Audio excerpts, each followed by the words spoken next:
அண்ணே டவுசர் ஓட்ட அண்ணே. என்னண்ணே? இங்க வாங்க அண்ணே. ஓடு போட்ட சுப்பிரமணிய வீடு எங்கன்னு இருக்கு? ஓடு போட்ட சுப்பிரமணிய வீடா? நம்ம சுப்பிரமணிய வீடா? ஆமாண்ணே. அவர் வீடு இங்க இருந்து நேர போனோம்னா அங்க ஒரு ஐயனார் கோயில் இருக்கு. இருக்குண்ணே. அங்க இருந்து ஒரு சின்ன சந்தல திரும்பணும்னா ஒரு டீ கடை இருக்கு. இருக்குண்ணே. அங்க இருந்து ஒரு சின்ன சந்தல திரும்பணும்னா 2 வீடு தாண்டி சுப்பிரமணிய வீடு தான். இங்க எனக்குல பல்ல கீழே போட்டாம போக விவரம் சொல்ற இந்த ஊர்ல யாருமே இல்லண்ணே. அங்க இருந்து மஞ்ச பையோட வந்திருக்காயா?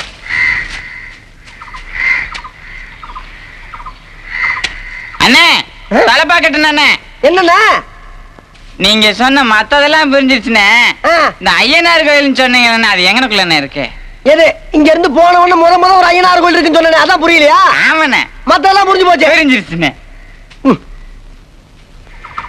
இங்க இருந்து போனோம்னா முத ஒரு தண்ணி கிணறு வரும். வருதுண்ணே. அங்க இருந்து வலது பக்கம் திரும்பணும்னா ஒரு முளைக்கூட்டு தின்ன வரும். வருதுண்ணே. அங்க இருந்து இடது பக்கம் திரும்பணும்னா ஒரு 5ஆம் கிளாஸ் பள்ளிக்கூடம் வரும். வருதுண்ணே. அங்க இருந்து 2 வீடு தாண்டி ஐயனார் கோயில். இங்கனக்குல தானே.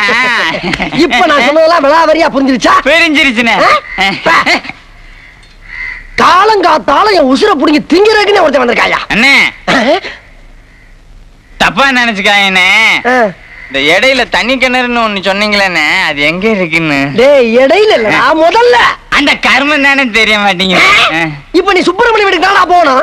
உன்னை கொண்டு விட்டுட்டு மத்தவளை பாக்கண்டவா? அண்ணே அண்ணே அண்ணே அடவடா பண்ணாங்க போல இடம் குடிக்க வேலையை போய்க்கிருக்க. போற வெளில கரும்பு தோட்டத்து சும்மா இருக்க. உங்ககிட்ட கேட்டு தெரிஞ்சுக்கிட்டா நான் போறதுக்கு வர்றதுக்கு வசதியா இருக்குமான்னு கேட்டேன். சும்மா கடன் துள்றிய. கரும்பு தோட்டத்துல நானு சும்மா இருக்கேன், நீ பையோட ஜோலி அலையிற. வீடு